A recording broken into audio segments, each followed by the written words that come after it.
Welcome to the Rim Break Rodeo. We hope this video helps.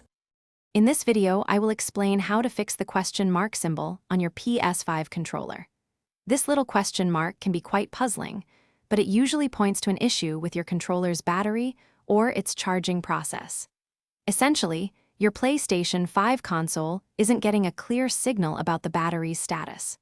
Don't worry, we'll go through several straightforward steps to get your controller working perfectly again. Let's start with some quick and easy fixes.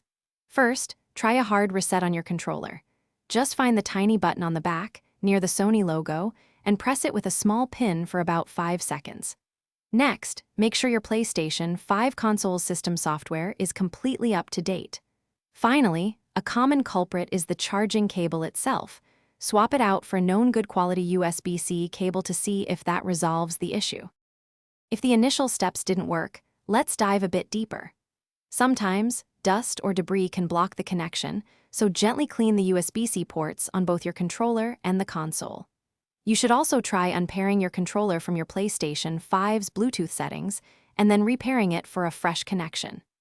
As a diagnostic step, try connecting your controller to a personal computer or another compatible device to see if it functions correctly there. If you've tried all these steps and the question mark still appears, it might be time to consider professional assistance. Investing in an official charging station can often prevent future charging issues. However, if the problem continues, it could indicate a faulty internal battery or a loose connection inside the controller.